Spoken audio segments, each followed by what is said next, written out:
여호와께서 말라기를 통하여 이스라엘에게 말씀하신 경고라. 여호와께서 이르시되 내가 너희를 사랑하였노라. 하나 너희는 이르기를 주께서 어떻게 우리를 사랑하셨나이까 하는도다. 나 여호와가 말하노라. 에서는 야곱의 형이 아니냐. 그러나 내가 야곱을 사랑하였고 에서는 미워하였으며 그들의 산들을 황폐하게 하였고 그 그의 산업을 광야의 이리들에게 넘겼느니라. 에돔은 말하기를 우리가 무너뜨림을 당했으나 황폐된 곳을 다시 쌓으리라 하거니와 나 만군의 여호와는 이르노라. 그들은 쌓을지라도 나는 헐리라. 사람들이 그들을 일컬어 악한 지역이라 할 것이요 여호와의 영원한 진노를 받은 백성이라 할 것이며 너희는 눈으로 보고 이르기를 여호와께서는 이스라엘 지역 밖에서도 크시다 하리라. 유치원 애들한테 얘기하는 것 같죠? 말라기라는 뜻은 이제 나의 사자라고 하는 뜻입니다. 근데 그 구약 성경의 이 마지막이 말라기잖아요. 신약 성경의 시작이 또 마태복음이에요. 그러니까 어떤 의미에서 우리가 성경을 볼 때도 막 신구약이라고 하는 그런 그 제목이 없이 그냥 한 권의 그 장편 소설이라고 생각하고 읽어본다면은 이걸 굳이 이렇게 나눌 필요가 없는 거죠. 말라기와 마태복음은 서로 연결점이 있다는 거죠. 그래서 마지막 말라기에서는 말라기의 이름도 나의 사자인 것처럼 이제 말라기에서 마지막 가면은 선지자 엘리야를 보낼 것이고 빛의 사자가 온다. 그게 이제 말라기의 예언이에요. 근데 그 예언대로 엘리야가 누구예요? 세례 요한이죠. 그러니까 세례 요한이 바리새인들이나 사두개인들이나 이런 율법 학자들로부터 멀리 떨어져 가지고 산속에서 생활하게 된 이유가 어디에 있는가 하면은 율법주의자들이 부패했기 때문이라고 그러죠. 그들이 부패했기 때문에 아이고 나는 차라리 떠나서 밤은 몇 사람이라도 같이 모여서 건전한 율법을 우리가 간수해야 되겠다라고 하는 취지에서 이제 이렇게 석청을 먹고 메뚜기를 먹고 그들하고 구별된 생활을 한 것으로 나와 있는데 세례 요한이 먼저 오야 되는 이유는 이미 말라기 때 그 예언을 한 것이고 세례 요한이 와서 주의 길을 이렇게 다 평탄하게 예비해 놓고 돌아선 백성들로 하여금 다시 회개하라고 말한 다음에 빛의 사자인 이제 그리스도가 출현하게 된다라고 하는 거. 그러니까 이거 굳이 이거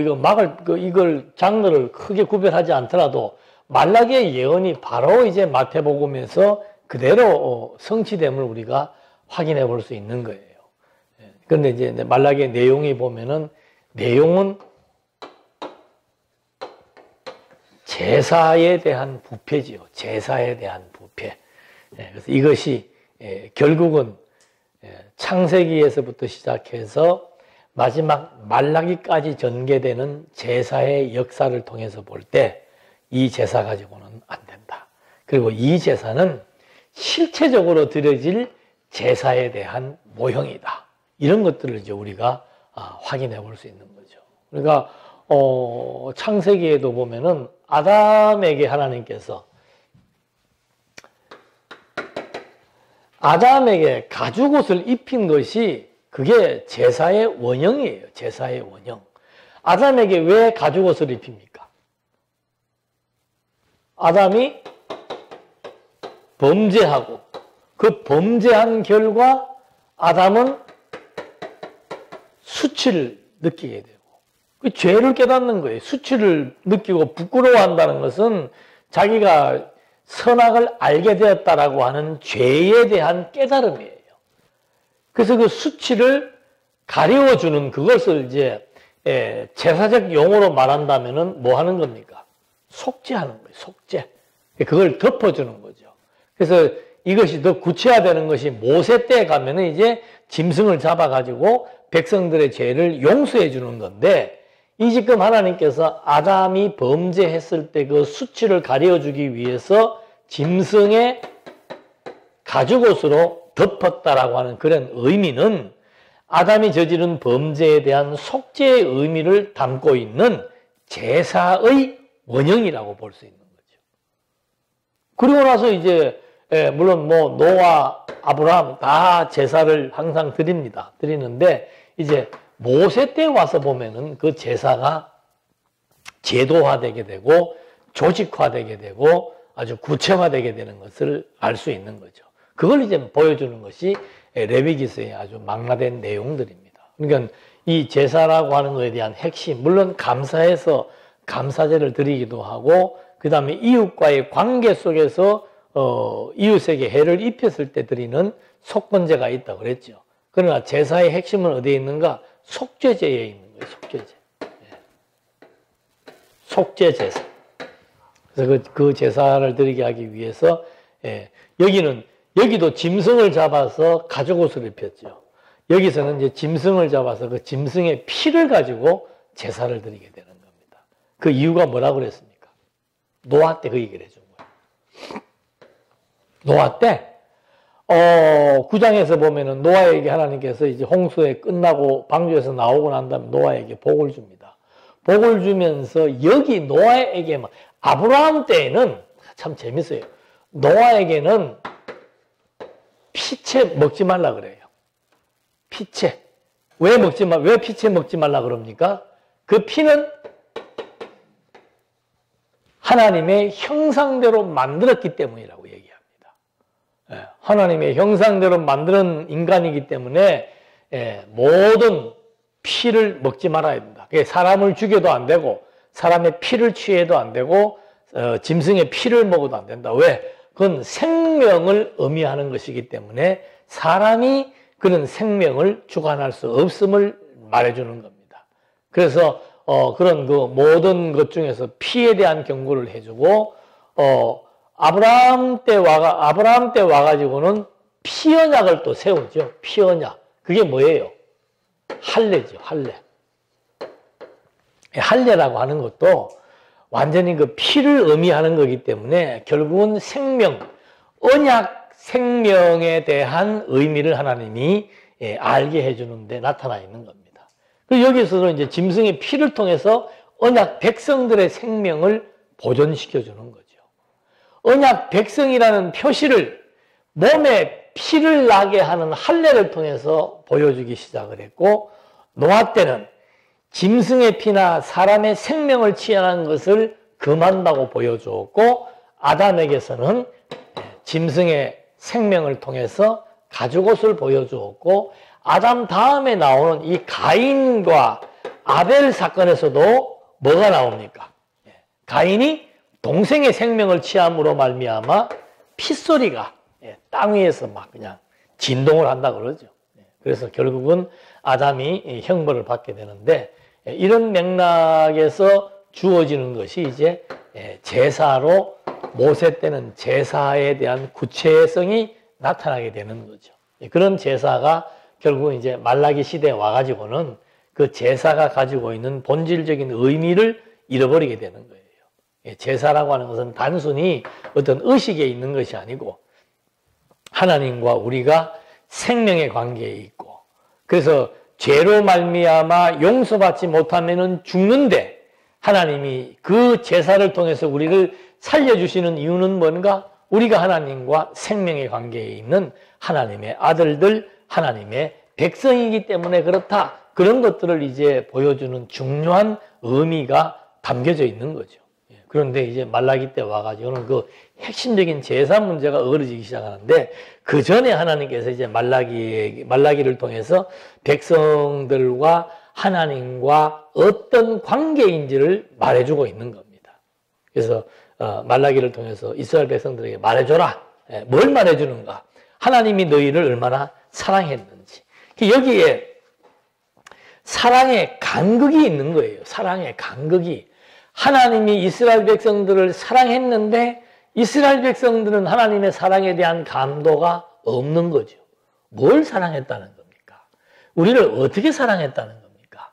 얼마만큼 사랑했다는 겁니까? 똑같은 질문이에요. 그래서 여호와께서 이르기때 내가 너희를 사랑하였노라라고 말하니까는 주께서 어떻게 우리를 사랑하셨나이까 하는 거다. 그러니까 하나님께서 어떻게 사랑했다고 말해주는 겁니까? 에서와 야곱을 통해서 사랑하신 사랑에 대한 얘기를 지금 여기서도 하고 있는 거죠. 그래서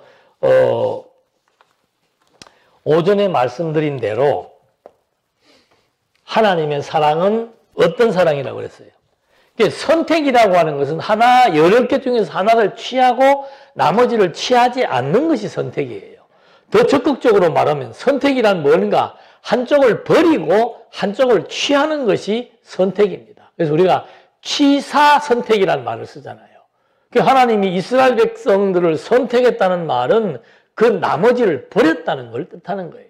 하나님이 야곱을 선택했다는 말은 에서를 버렸다는 걸 뜻하는 거죠. 그래서 하나님의 그 선택적 사랑에 대한 가치, 그걸 지금 이스라엘 백성들이 모르니까 하나님이 다시 한 번 더 그 선택적 사랑에 대해서 말해주고 하는 겁니다. 왜 선택적 사랑을 하나님이 실행하시느냐가 오전에 말씀드린 대로 나와 있는 거예요. 창세전 기쁘신 뜻, 그 다음에 사랑 안에서 하나님의 아들들이 되도록 뭐 했다? 예정했다. 이게 선택적 사랑이란 말입니다. 선택적 사랑. 자, 그러면 그 사랑에 대한 반대, 선택에 대한 반대가 뭐예요? 사랑에 대한 반대는 미움이고 선택에 대한 반대는 육이고 하나님이 기뻐하신다는 건 뭐예요? 그게 선이에요. 하나님이 기뻐하지 않는 싫어하신다는 게 뭐예요? 그게 악한 거예요. 그러니까 이 양자의 개념을 대비시켜서 하나님이 섭리를 해나간다는 거죠. 그래서 여기 지금 나와 있는 대로 하나님의 그 선택적 사랑에 대한 기원은 이미 창세전부터 이렇게 선에 대한 중요한 개념들을 하나님이 설정을 해 놓은 거예요. 그리고 아담을 아들로 창조를 했죠. 아담을 아들로 창조를 했는데, 자, 하나님의 사역의 방법은 어떤 방법으로 한다고 그랬습니까? 선택적 사역이에요. 그럼 선택적 사역에 대한 개념은 뭔가? 선택과 유기의 양자의 방식을 통해서 섭리해 나가신다는 거죠. 취하는 것이 있으면 버리는데, 취하는 것은 하나님이 좋아하는 것이고 버리는 건 하나님이 싫어하는 거예요. 근데 놀랍게도 하나님이 아담을 아들로 창조를 했는데 그 아들이 범죄를 해가지고, 자, 하나님의 이 선택적 사역을 집행해 나가시는 시발점이 있다는 거예요. 그게 뭐예요? 하나님이 선택과 유기의 방식으로, 선과 악의 방식으로 사역을 집행해 나가시는 분기점, 시발점, 그게 뭐냐는 거예요. 그게 아담의 타락이에요. 자, 아담이 타락한 것은 결국은 아담에게 하나님만이 판단할 수 있는 선악의 개념이 형성돼 버린 거예요. 하나님은 당신이 좋은 방법과 당신이 싫어하는 것을 이렇게 분류해가지고 구분해서 섭리를 해나가시려고 하는데, 당신의 아들이 타락을 함으로 말미암아 아들에게 이런 선과 악이 구체화되어져 버렸다는 거죠. 그래서 이제 그 타락한 이후의 사장에 바로 등장하는 게 누가 등장하는 거예요? 가인과 아벨, 이제 두 개를 놓고 하나님이 섭리를 해나가는 거예요. 그래서 가인은 하나님이 미워하는 거고 아벨은 하나님이 사랑하는 거예요. 이제 그게 점점 점진화되면서 구체적으로 나타나게 되죠. 그래서 이 4장에서 3장에서 타락이 나오고 그 타락을 기점으로 해서 하나님은 이제 선과 악을 중심으로 하나님이 섭리해 나가시겠다라고 하는 하나의 선포가 되는 거예요. 그래서 그 다음에 가인과 아벨이 바로 다음 장에 나와가지고 제사행위가 나오는 거죠. 그 제사행위가 나왔을 때 하나님이 왜 아벨의 제물은 받고 가인의 제물은 안 받은 거예요.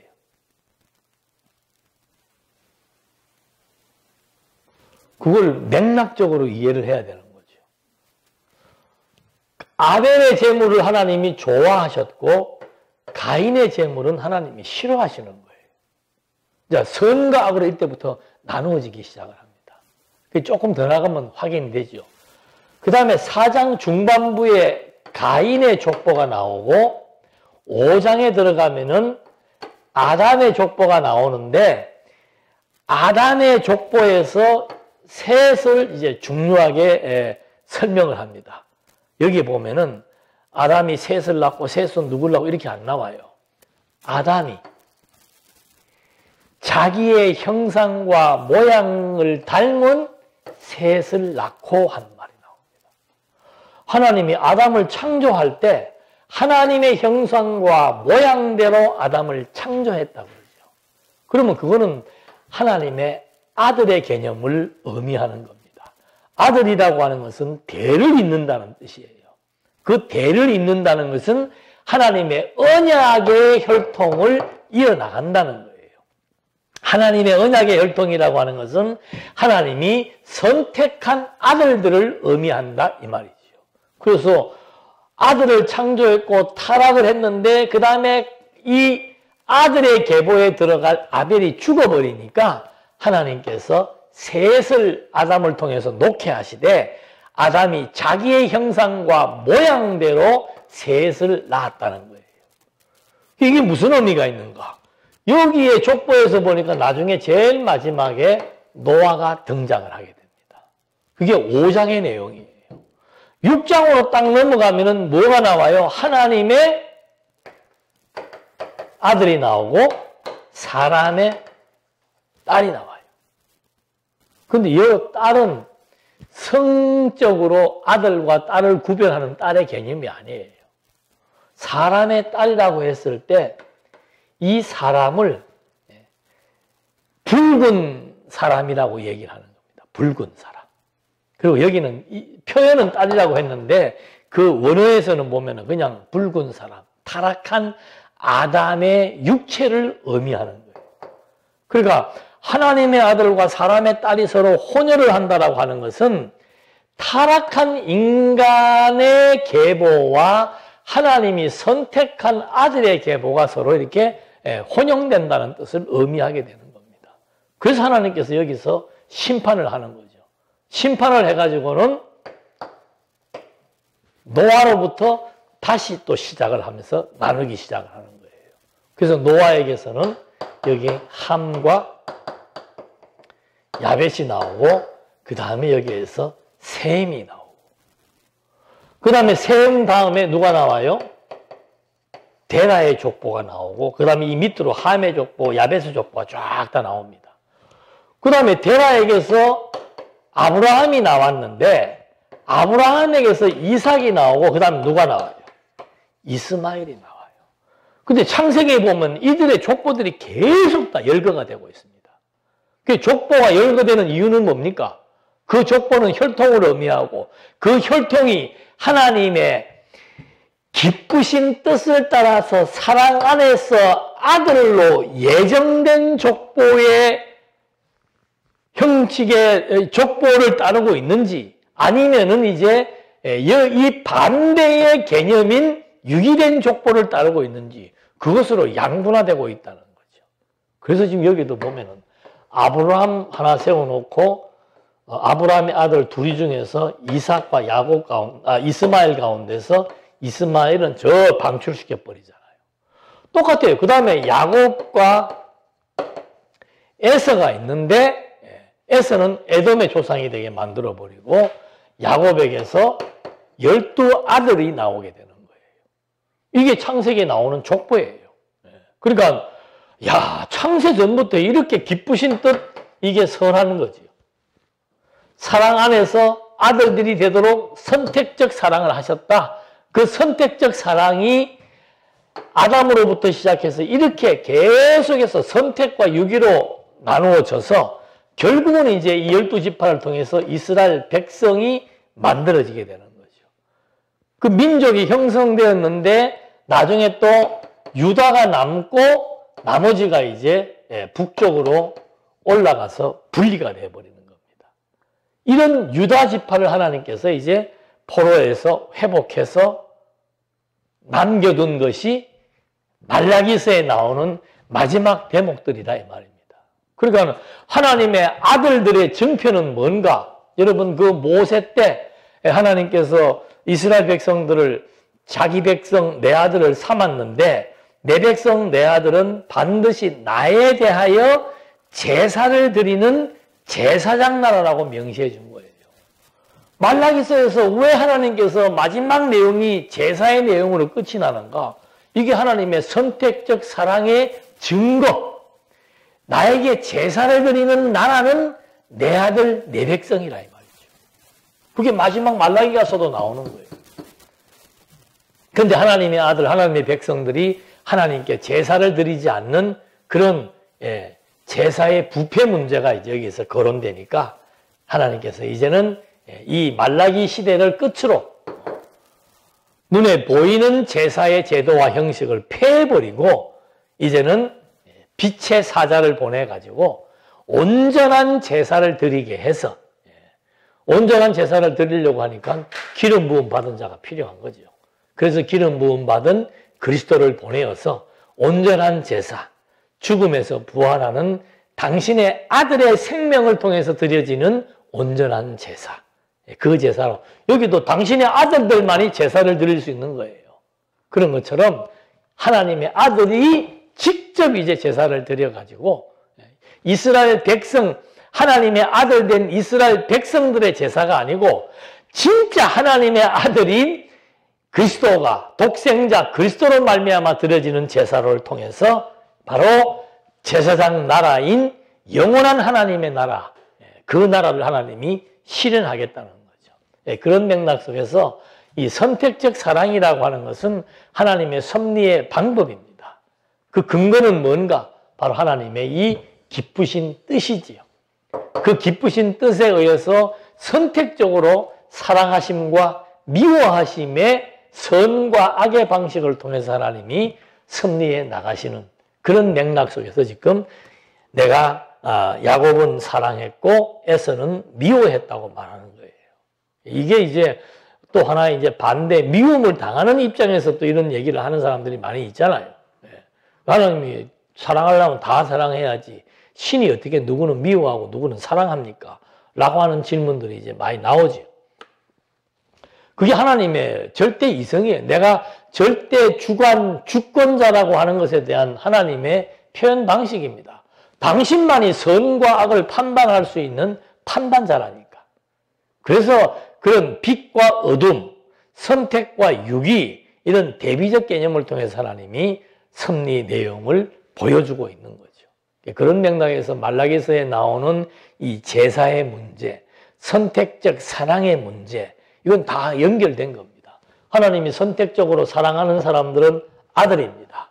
그 아들들은 반드시 하나님의 형상 따라 만들어졌기 때문에 하나님과 예배적 관계가 형성되어 있다는 거예요.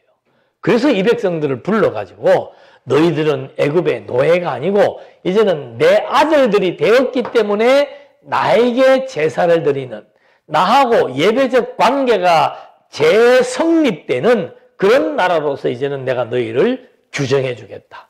그래서 이스라엘 백성들에 대한 정체성은 바로 어디에 있는가? 하나님의 아들들에게만 주어지는 하나님께 드리는 제사. 이것이 아주 이 민족의 정체성이죠. 근데 그게 이제 여기서 말라기 시대에 와가지고는 세속적인 문제 때문에, 세속적인 가치 때문에 흔들리기 시작해가지고 제사를 드리지 않는 결과가 나타나게 되는 겁니다. 그래서 이런 맥락 속에서 이제 결국은 이것이 그리스도에게서 와서도 마찬가지예요. 그리스도가 이런 모든 선택적 사랑을 실현하시는데 이제는 그리스도를 믿음으로 말미암아 영원한 생명을 취하게 되고 그리스도를 불신함으로 말미암아 영원한 사망에 처하게 되는 이게 이제 실체적인 선택적 사랑에 대한 표현이죠. 방법이죠. 그래서 이때는 하나님의 선택적 방법이 이제 근접에서는 이스라엘 백성들을 더 이전에는 노아의 자식들을 그 다음에 더 이전에는 가인과 셋을 구별하고 이렇게 섭리에 나오시던 것이 이제 그리스도로 말미암아 영원한 생명과 영원한 사망에 처하게 되는 그런 그 선과 악에 대한 기준이 그리스도가 되어가지고 이제 그리스도를 통해서 생명과 사망의 역사가 주어지게 된다는 거죠. 그래서 로마서에서도 죄와 사망의 법에서 생명의 성령의 법으로 말미암아 여기에서 우리가 벗어나서 영원한 생명을 취득하게 되었다. 생명의 성령의 법이라고 하는 것은 성령의 역사로 말미암아 거듭나고 중생해서 영원한 생명을 얻게 되었다는 법의 내용을 생명의 성령의 법이라고 얘기하는 거죠. 그래서 이 바울은 로마서에서도 성부와 성자와 성령의 삼위의 하나님에 대한 사역을 정확하게 구분해서 말하고 있습니다. 지금 에베소서도 마찬가지예요. 성부 하나님이 창세 전부터 이런 아름다운 계획을 세워 놓으셨고 성자 하나님의 아들 성자가 이 계획을 실천하고 완성하기 위해서 죽음에서 부활해가지고 교회의 머리가 되어져서 온 세상을 통일하시고 성령께서 이 모든 사역들에 대한 깨달음과 역사를 성령의 역사로 말미암아 적용해 나가고 우리들로 하여금 보증해 주시는 그런 이제 삼위 하나님의 사역을 바울은 이렇게 고린도서에서도 마찬가지지요. 고린도서에서도 뭐 하나님은 물 주시고 뭐하고 사역을 통해서 비교하게 나오고 고린도후서의 마지막 장에 성부 하나님의 은혜와 성자 하나님의 뭐예요? 하나님의 은혜와 그리스도의 사랑, 하나님의 사랑, 그리스도의 사랑, 은혜와 사랑과 성령의 교통하심. 이렇게 해서 성부, 성자, 성령을 이렇게 통해서 증거하는 거 있는데, 그 성부, 성자 통해서 성령을 통해서 증거한다는 것은 그 증거하는 내용에 대한 완전함, 절대성, 그걸 밝혀주는 거죠. 교회라고 하는 것은 삼위 하나님이 총동원되어 가지고 이루어낸 것이 교회라고 하는 거. 이 교회가 얼마나 가치려우냐. 이 교회는 절대적이다. 그리고 이 교회는 정통성이 있는 교회다. 이걸 이제 밝혀주는 것처럼 지금 말라기서에서는 그 하나님의 선택적 사랑을 이렇게 에서와 야곱을 통해서 설명해 주고 있는데 이게 자기들에게 와닿지 않는 거예요. 왜 와닿지 않는 겁니까? 여러분이 이게 와닿아요? 이거는 그냥 교회에서 이론 배울 때고 현실에 가서 지금 말라기에서 이 사람들이 이렇게 하나님 앞에 당신의 사랑이 뭐요? 라고 다시 반문하는 이유는 뭐예요? 현실적으로 어렵다는 거죠. 성전을 재건하고 난 뒤에 한 100여 년이 지났는데도 생활의 환경이 바뀌지 않는다는 거예요. 풀리지가 않는다는 거예요. 되는 일이 없다는 거예요. 그게 세속적 가치에 함몰되는 거죠. 그래서 지금 이 사람들이 그 사랑에 대한 깊이를 못 깨닫고 있는 것처럼, 저는, 진짜 이거를 모르겠어요. 저도 이거 확신을 가지고 전했다는 그런 생각은 하고 있는데, 아마 그 확신의 농도가, 세월을 이렇게, 지나오고 많은 것들을 경험하면서 이제 점점 더 짙어지겠지요. 근데 요즘 와서 느끼는 것은, 진짜구나. 그때는 가짜였다는 말이 아니고, 그때는 진짜 이렇게 막 전했는데, 지금은 뭔가 하면, 진짜구나. 진짜 이거밖에 없구나. 다른 것에 의미 부여하고 가치 부여해봤던들 그거 다 헛것이구나. 그게 너무 자꾸 선명하게 와닿는 거죠. 그래서 제가 전에도 그런 말씀 드렸습니다만 후배들이 나 이제 목회를 하겠습니다라고 하면은 선뜻 잘했다 이 말을 못하는 이유가 뭔가? 고생길이 훤하니까. 근데 고생이 아름답다라고 해석을 해야 되는 거죠. 그래서 바울도 디모데에게 고난을 받으라.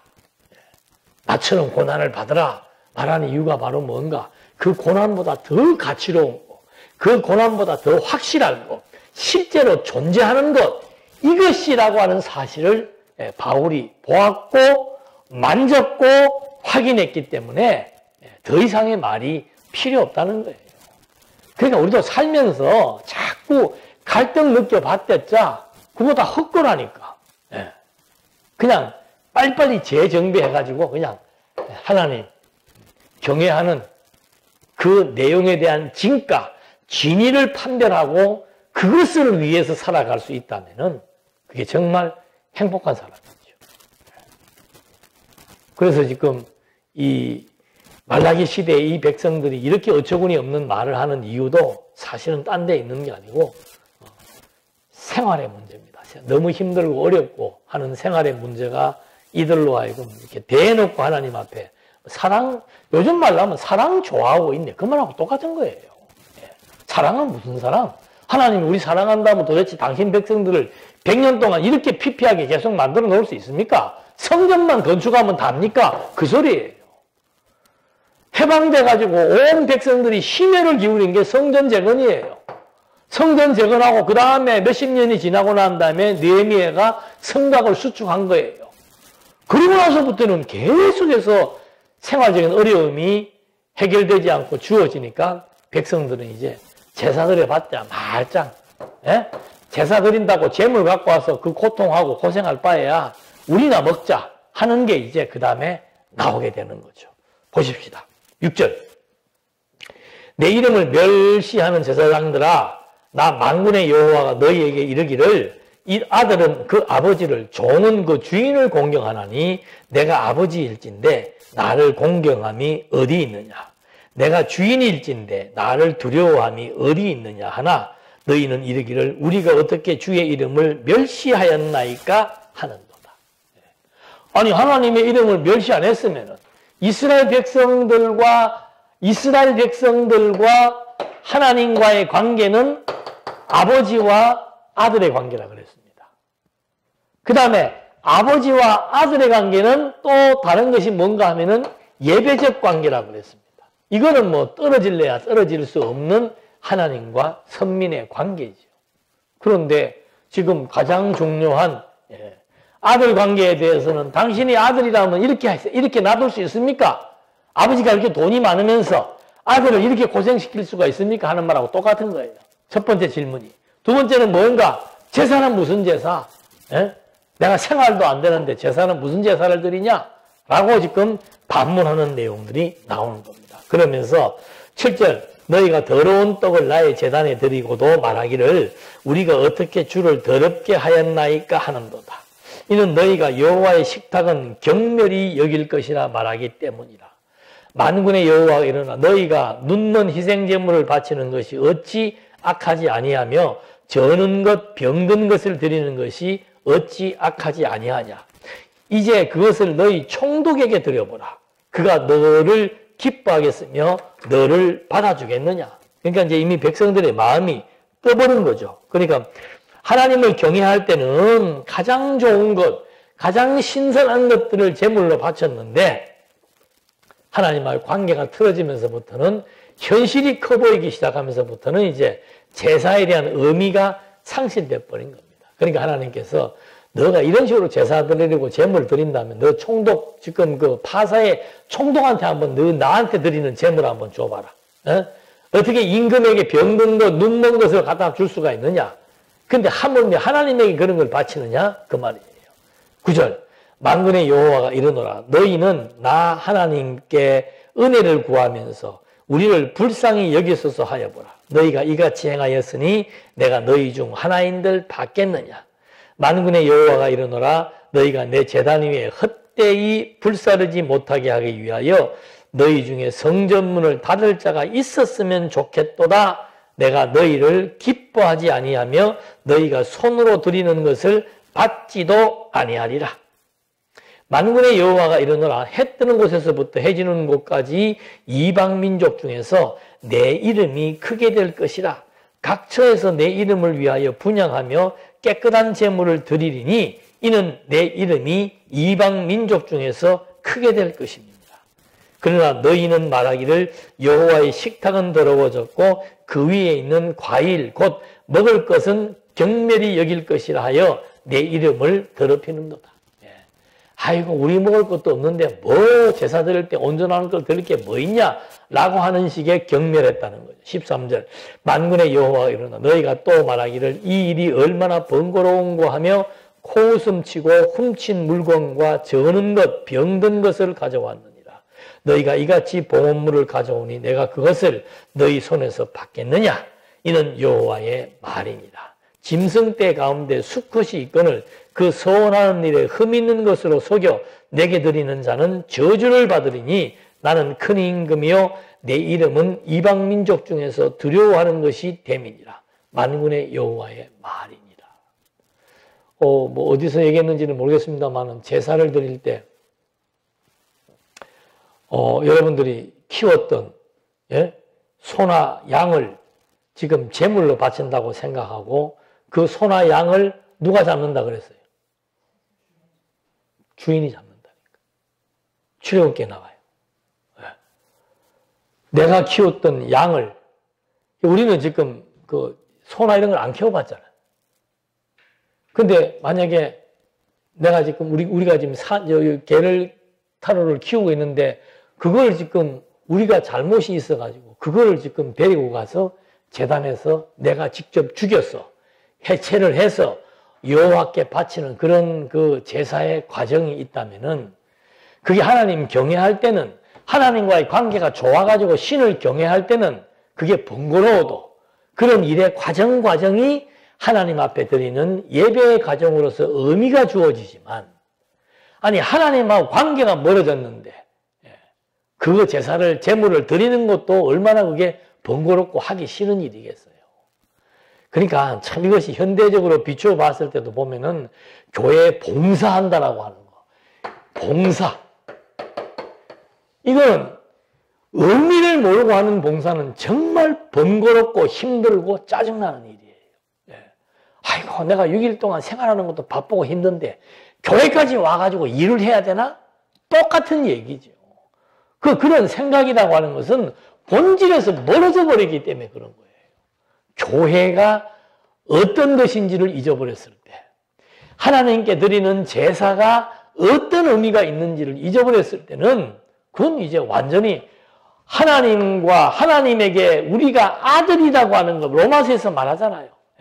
이제는 하나님의 아들이 되어가지고 하나님을 아버지라고 우리가 부를 수 있는 이것이 얼마나 큰 감격이냐.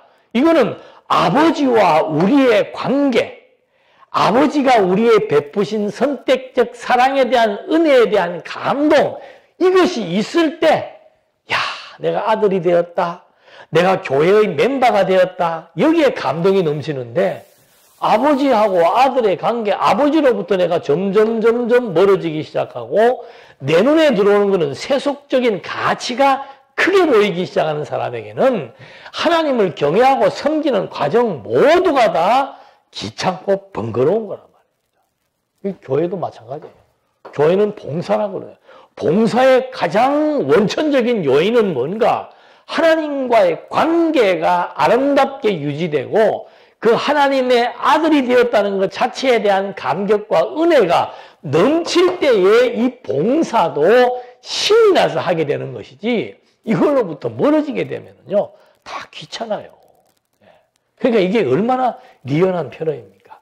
이 일이 얼마나 번거로운 거예요.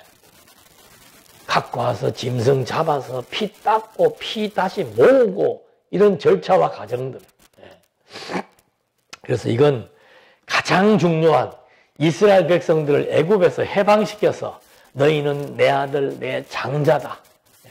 너희는 이제 애굽의 노예 신분이 아니고 하나님의 아들들로서 나에게만 제사를 드리는 제사장 나라로 우리가 서로 확립되었다 라고 하는 그 하나님과 이스라엘 백성들과의 그 변화된 관계에 대한 가치를 잊어버리게 되니까 하나님을 섬기는 것보다는 세속적으로 누릴 수 있는 그런 그 육체의 안일과 평안이 더 좋게 느껴지기 시작할 때는 이제 하나님과의 관계가 단절되게 되는 거죠. 그래서 이 제사 문제는 선민에 대한 증표입니다.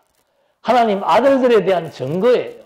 근데 그게 이제 아들이라고 하는 그 관계로부터 소홀해지기 시작하니까 결국 가서는 제사 문제도 이렇게 힘들어지는 거죠. 그래서 이 제사는 이제 말라기 시대로 끝나는 거예요. 하나님이 그러잖아요. 내가 짐승, 너희들이 드리는 짐승의 제물에 배불렀다. 이제는 그런 형식적인 제사 드리지 마라. 사람 왕도 싫어할 그런 제물들을 어떻게 나한테 드리냐 하면서 이제 제사는 말라기로서 이제 하나님께서 종결을 시켜버리는 거죠. 그래서 이제는 진짜 제사, 짐승을 가져와서 드리는 제사가 아니고 당신의 아들이 짐승이 되는 그 모형적인 것이 아브라함이 드렸던 제사잖아요. 자기 아들을 갖다가 제물로 바치라고 했을 때 그 아들을 희생 제물로 바치려고 했던 아브라함의 그 중심과 마찬가지로 하나님께서는 이제 아들을 통해서 만민에게 영원한 생명을 얻게 할 그 제사를 드리게 하기 위한 대비적인 사건이죠. 대비적인 사건. 그래서 말라기 이후로부터는 이제 하나님께서 제사가 끊어졌다라고 하는 것은 하나님과의 단절을 의미하는 거예요. 그 다음부터는 선지자도 없고, 그 다음부터는 율법도 엉터리로 지키게 되고, 그 다음부터는 제사도 점점점 사라지게 되면서 모든 것들이 다 변형된, 잘못된, 그래서 완전히 잘못된 율법주의자 바리새인들이 등장하게 되고, 하나님의 나라를 부인하고 부활을 부인하게 되는 사도개인들이 등장하게 되고, 그런 시점에서 이제 예수님이 오셔서 율법을 다시 완성을 시키고 온전한 제사를 당신이 직접 십자가에서 보여주심으로 말미암아 이제는 생명을 얻게 되는, 짐승의 피로 말미암아 생명을 얻는 것이 아니고 하나님 아들의 생명을 통해서 영원한 생명을 취득하게 되는 그 온전한 제사가 드려지게 되는 것에 대한 예표로서의 모형으로 이제 1장까지 해서 하나님과의 아들의 관계, 하나님과 선민의 제사의 관계가 틀어지게 되는 그런 과정들을 확인해 본 겁니다. 기도하시겠습니다. 은혜와 사랑이 풍성하신 하나님 아버지, 하나님의 자녀가 되었다는 것은 끊임없는 하나님과의 관계가 연속성을 가지고 있고, 그것이 구약의 말라기 시대까지만 하더라도 제사의 행위를 통해서 증명되었음을 확인해 봅니다. 이렇게 번거로웠던 일들이 이제는 그리스도로 말미암아 더욱더 하나님의 크신 은혜를 깨닫게 되었고, 그리스도의 생명을 통해서 우리가 영원한 생명을 얻고 신령과 진정의 예배를 드릴 수 있게 된 것에 대해서 다시 한번 감사드리며, 하나님의 친백성이 되었다는, 하나님의 아들에 대한 칭호를 얻었다는, 그래서 하나님에게 영적 예배를 드릴 수 있다라고 하는 이것이 우리 삶의 가치가 될 수 있도록 인도해 주시옵소서. 예수님의 이름으로 기도드립니다. 아멘.